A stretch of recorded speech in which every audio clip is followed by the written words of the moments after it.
Precedented move yesterday, firing Robert Saleh, naming defensive coordinator Jeff Ulbricht the interim head coach. Johnson said he consulted with general manager Joe Douglas, but called it, quote, my decision and mine alone. The 2-3 Jets have lost back-to-back games against Denver and Minnesota, the latter of which came at the hands of former Jets quarterback Sam Darnold. During his time with the Jets, Robert Saleh went 20-36. Not only was that the third worst in the league over that span, it's the worst by a Jets head coach who spent at least 40 games with the team. Here's the owner, Woody Johnson, on how we got here. It's not just the last two games that has precipitated this decision. It's a longer time frame. So I've had a couple years to think about this, and I just think we can do better. The team can do better as we have this new leadership. This is probably the best team I've had in 25 years. I just felt that the best way to go forward is with a new direction. Okay, so there's Woody Johnson giving his explanation yesterday. Kimberley Martin, for those of you who are not aware, covered this team as a beat reporter for a long time, so you know the ins and outs. You were on the call with the owner yesterday. Open the notebook. We've got the time. Put your feet up, folks. We're not taking a commercial for a long time. Stay a while, really. Take us through absolutely everything, how this happened yesterday. So when Woody Johnson says on the call, I've had a couple years to think about this, that's when my eyebrows raised. Yes. Because he pushed back on the notion that the last 2 weeks were the impetus for this. However, based on my reporting, I can tell you that after the Broncos lost, the game that I covered in the rain against Bo Nix, where the Jets offense looked completely inept, it looked like the Zach Wilson Jets, Zach Wilson obviously on the Denver Broncos there. After that loss, Woody went unexpectedly to the Jets facility, unexpected visit, sat down with Saleh, coordinators, and essentially said, this is the London game against the Vikings is a must-win. And I'm told Robert Saleh understood the owner was upset, but didn't think an ultimatum this early in the season when his team has a week to prepare for a Monday night game for first place against Buffalo. He's not thinking an ultimatum is really on the table. And what that signaled to me, based on the conversations I had and then listening to Woody afterward, the disconnect between owner and head coach couldn't be more clear. Woody Johnson saying, I've had a couple years to think about this, means he wasn't really sold on this man when the season started.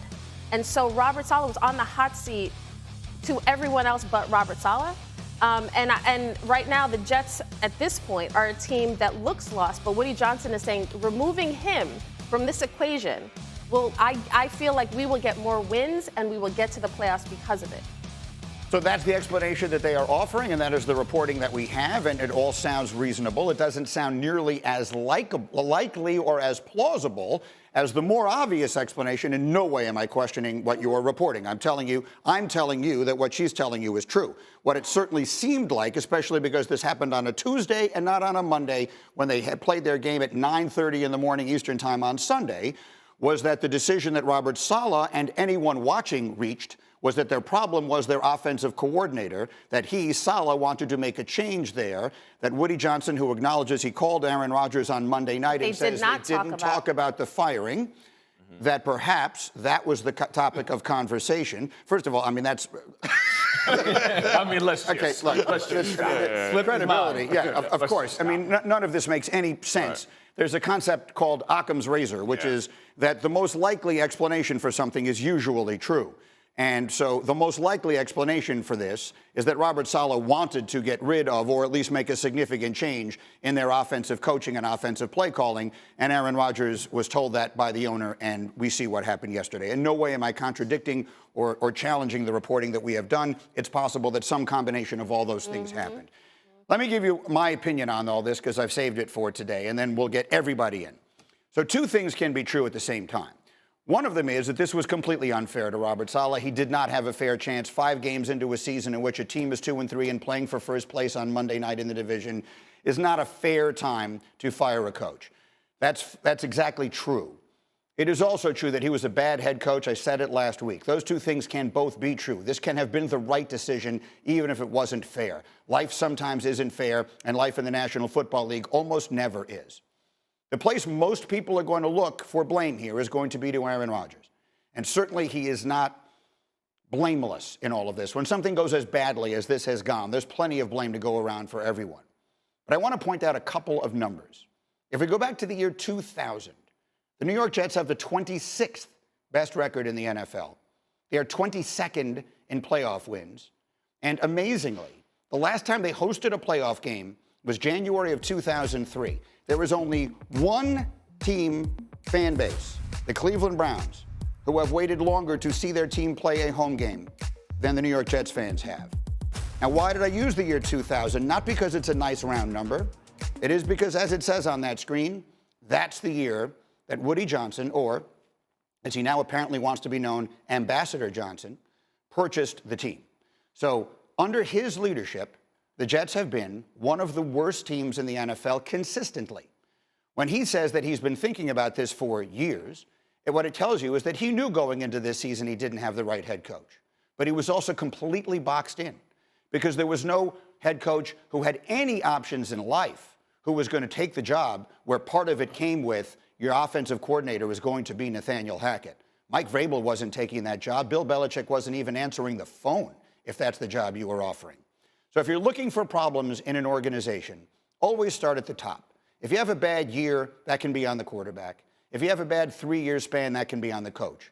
When you've been bad for a quarter of a century, you have to go all the way up to the top of the building.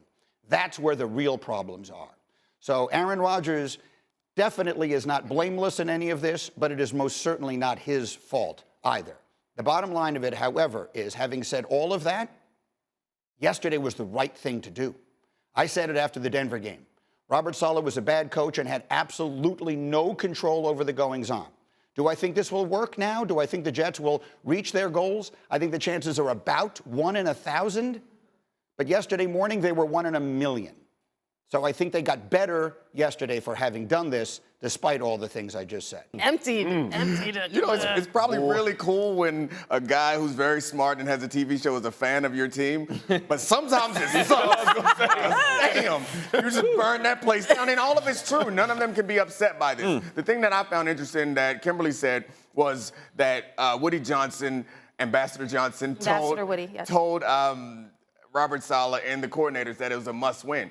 Did he think that he was doing talk radio? Like, what does a must-win mean when the owner of the organization says it's a must-win? So for anybody to be surprised the day after, okay, it's shocking for us. But if he told y'all it's a must-win and you lost, I think you should go ahead and start packing your stuff before you made him come all the way downstairs and fire you for no reason. That's the part that shocks me, is that he's still surprised given how all this has gone and where we ended up. But if you're looking at this situation, as Greeny pointed out, you're looking at the issues with this team really are offensively. And the problem with the structure of bringing in Aaron Rodgers is that it does limit the amount of power your head coach has. Yeah. Because we have talked about who's really running the Jets. And Robert Saleh was in a very difficult position just because if you're looking at the offense, well, we know why the offensive coordinator is here. Right. And what can you do in that situation if you want to move on, if you want to make changes. The offense is Aaron's.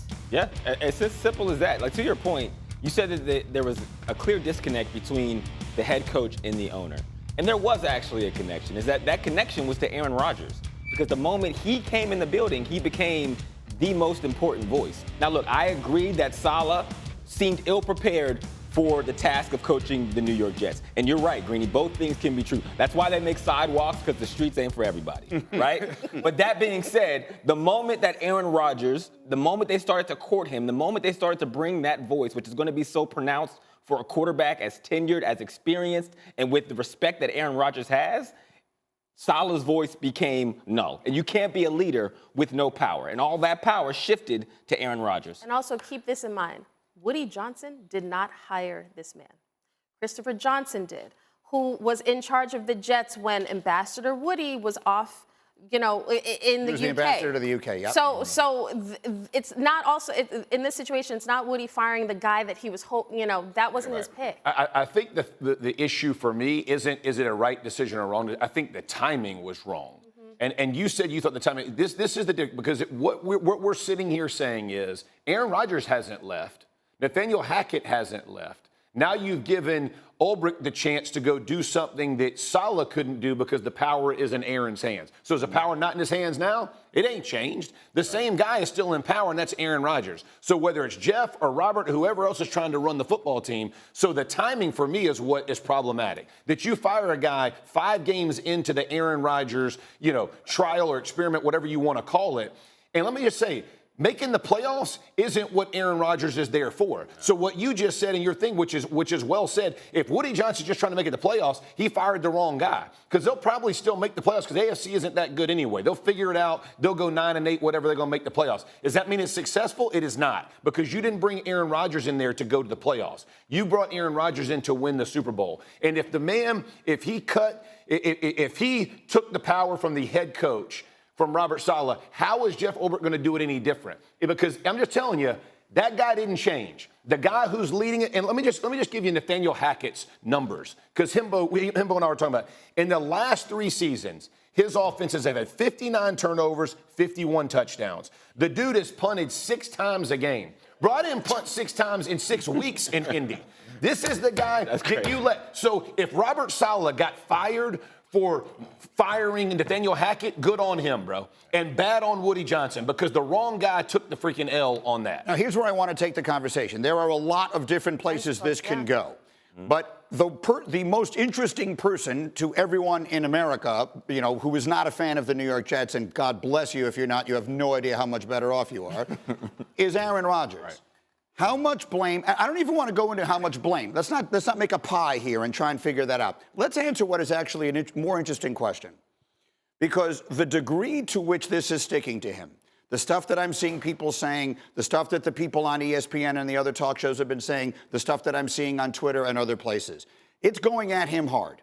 When he came to the Jets, my feeling was his legacy is in stone. He's going to retire as one of the greatest players ever, no matter what. It can be enhanced if he succeeds here, but it really can't be diminished. Has that changed? Yeah, it has. I mean, perception is reality, and I don't want to be a prisoner of the moment. But I do think that this is going to leave a lasting impact on how we think about him, because I think up until now, the feeling was that he was failed by the Packers in some way, that he was good enough to win multiple championships, but because of GMing and coaching and whatever, he was failed. But now this situation changes the way that looks. And since I wasn't in that organization, I can't tell you exactly how it works out, but watching the way that this plays out, it's much easier for me to imagine a scenario in Green Bay where the issue there was not everyone around Aaron Rodgers. It was Aaron Rodgers, and his talent was such that they were able to overcome that and win a championship. But it feels like, rather than what I thought his career was going to be, it's like, man, it's such a great player. It's sad that he didn't win enough because of the things around him, that it now feels like, damn, he's a really great player. He overcame himself to win one championship, and he brought that foolishness to another organization to make that one come up short also. Especially one who has the success that Aaron Rodgers has. On a team, the head coach and the quarterback have a partnership.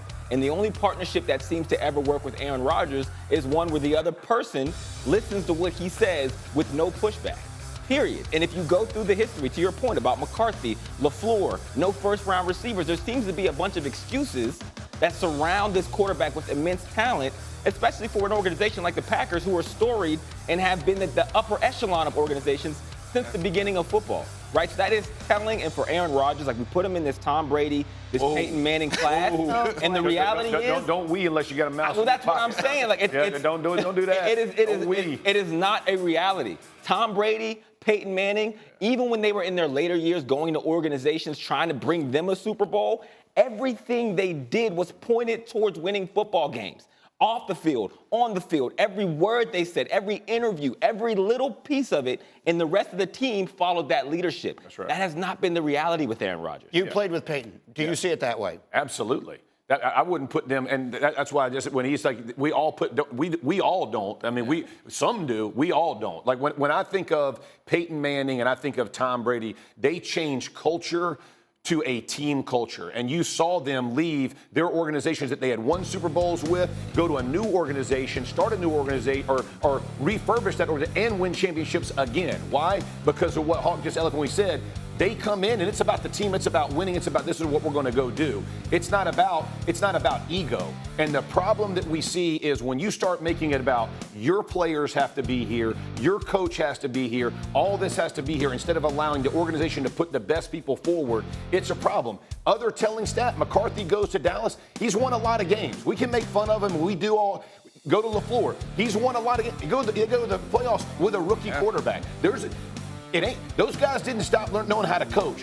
Whether you like Saleh or not, he didn't forget how to coach. The man's got football knowledge. And so you have to, the hardest job for a head coach is assembling a staff and holding that portion together.